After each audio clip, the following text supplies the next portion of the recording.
नमस्ते दोस्तों, मैं हूं दीपक सोनी और आज की इस अमेजिंग वीडियो में हम एक बहुत इंपॉर्टेंट डिस्कशन करने जा रहे हैं। तो दोस्तों, एक वक्त था जब इंडिया को स्पेस साइंस में सिर्फ एक डेवलपिंग कंट्री माना जाता था, लेकिन आज हम दुनिया के टॉप स्पेस पावर के साथ खड़े हैं। याद करो 23 अगस्त 2023, वो दिन जब चंद्रयान 3 ने चांद के साउथ पोल पर उतरकर एक हिस्ट्री क्रिएट की थी। और उसी दिन से हर साल इंडिया सेलिब्रेट करता है नेशनल स्पेस डे। लेकिन इस साल 2025 में इसरो ने एक ऐसा सरप्राइज दिया है जो फ्यूचर का शेप बदल देगा। भारतीय अंतरिक्ष स्टेशन का फुल स्केल मॉडल। यह सिर्फ एक साइंटिफिक प्रोजेक्ट नहीं है, यह एक विजन है, एक सपना है, एक नई स्पेस जर्नी की शुरुआत है। नेशनल स्पेस डे का मतलब सिर्फ सेलिब्रेशन नहीं है, बल्कि एक रिमाइंडर भी है कि इंडिया की स्पेस जर्नी कहां से शुरू हुई और कहां तक पहुंच चुकी है। 2025 का थीम था Aryabhatta to Gaganyaan, ancient wisdom to infinite possibilities. सोचो, आर्यभट्ट जिन्होंने 5th सेंचुरी में एस्ट्रोनॉमी और मैथमेटिक्स के गोल्डन प्रिंसिपल दिए, उनके नाम से 1975 में इंडिया का पहला सैटेलाइट लॉन्च हुआ। और अब सिर्फ कुछ ही सालों में हम अपना गगनयान मिशन भेजने जा रहे हैं, जिसमें एक इंडियन एस्ट्रोनॉट स्पेस में जाकर एक नई हिस्ट्री क्रिएट करेगा। यह थीम एक सिंबॉलिक ब्रिज है हमारे एशियन नॉलेज और फ्यूचरिस्टिक पॉसिबिलिटी के बीच का कनेक्शन। तो अब बात करते हैं उस बिग रिवील की जो इसरो ने दिल्ली में किया, भारतीय अंतरिक्ष स्टेशन का फुल स्केल मॉडल। यह स्टेशन का पहला मॉडल होगा जिसका नाम है BAS-01। इसका वेट होगा लगभग 10 टन का और इसका साइज होगा 3.8 × 8 मीटर का, और यह ऑर्बिट करेगा अर्थ के आसपास 450 किलोमीटर की हाइट पर।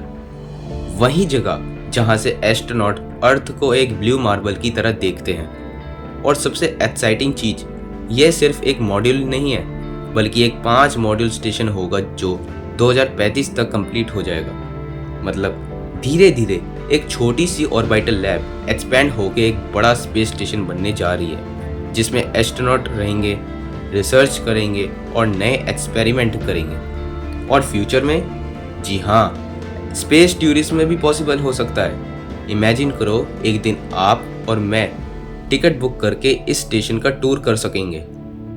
इसरो का रोड मैप एकदम क्लियर है। देखो, 2027 में पहला इंडियन एस्ट्रोनॉट स्पेस में जाएगा गगनयान मिशन के थ्रू। यह होगा एक मैन्ड स्पेसक्राफ्ट जो अर्थ के लो ऑर्बिट में 3 दिन तक रहेगा। फिर 2028 में भारतीय अंतरिक्ष स्टेशन का पहला मॉड्यूल लॉन्च होगा। उसके बाद 2035 में पूरा 5 मॉड्यूल स्टेशन ऑपरेशनल हो जाएगा, एक सेल्फ सस्टेनिंग ऑर्बिटल लैब। 2040 में इंडिया का मैन मून मिशन, मतलब एक इंडियन एस्ट्रोनॉट चांद की मिट्टी पर पहला कदम रखेगा। सोचो जरा, अब से सिर्फ 15 साल बाद जब आप टीवी ऑन करेंगे तो एक इंडियन एस्ट्रोनॉट को चांद पर चलते देख पाएंगे। यह मोमेंट हमारी पूरी जनरेशन के लिए एक टर्निंग पॉइंट होगा। दोस्तों, आज के टाइम पर सिर्फ 3 कंट्रीज के पास ही अपना खुद का सेल्फ मेड स्पेस स्टेशन है, जिसमें से पहला है USA international space station, Russia ISS और चाइना तियांगोंग स्पेस स्टेशन। अब इंडिया भी इस एक्सक्लूसिव लीग में शामिल होने वाला है। मतलब अब हमें किसी और के ISS पे डिपेंड रहने की कोई ज़रूरत नहीं है। अब हम अपना खुद का ऑर्बिटल लैब बनाएंगे और यह होगा आत्मनिर्भर भारत का एक ज़बरदस्त एग्जाम्पल। और एक और चीज़, ISS अपने लाइफ के एंड के करीब है, 2030 के आसपास रिटायर हो जाएगा।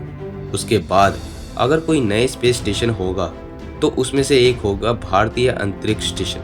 मतलब अब इंडिया के पास एक ग्लोबल लीडरशिप का चांस है। अब दिमाग में ये सवाल आता है कि ये स्पेस स्टेशन इतना इम्पोर्टेंट क्यों है? क्योंकि इसका इम्पैक्ट सिर्फ स्पेस तक लिमिटेड नहीं होगा, बल्कि हमारे रोज की लाइफ में भी देखा जाएगा। टेक्नोलॉजी डेवलपमेंट, हर स्पेस मिशन के साथ नई टेक्नोलॉजीज बनती हैं जो बाद में हम लोगों के काम आते हैं, जैसे सैटेलाइट की वजह से GPS, वेदर फोरकास्ट और कम्युनिकेशन।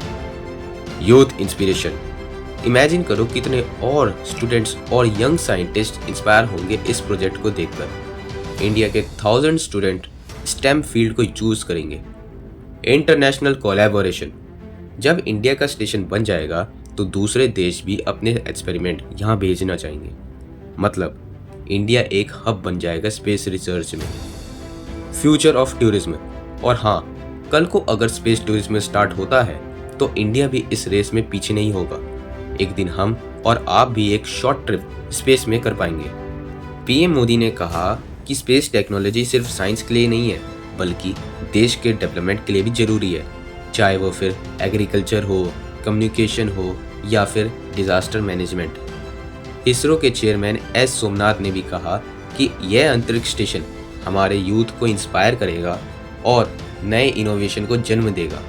मतलब एक प्रोजेक्ट से ही देश के अंदर साइंस और इनोवेशन की पूरी वेव क्रिएट हो सकती है।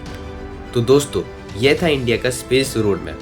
चंद्रयान 3 से शुरुआत, नेशनल स्पेस डे का सेलिब्रेशन और अब भारतीय अंतरिक्ष स्टेशन के सपने तक। सोच के देखिए, हम एक ऐसी जनरेशन में हैं जो लाइव देखेगी एक इंडियन एस्ट्रोनॉट को चांद पर उड़ते हुए। आपको क्या लगता है, क्या इंडिया 2040 तक चांद पर अपना कदम रख पाएगा या फिर स्पेस रेस और भी टफ होगी? अपना ओपिनियन कमेंट में ज़रूर बताइएगा। और अगर आपको यह वीडियो पसंद आई हो तो वीडियो को लाइक कीजिए, शेयर कीजिए और चैनल को सब्सक्राइब करना ना भूलना, क्योंकि दोस्तों यह तो सिर्फ एक शुरुआत है। अभी हमारा सफ़र सितारों तक जाना बाकी है।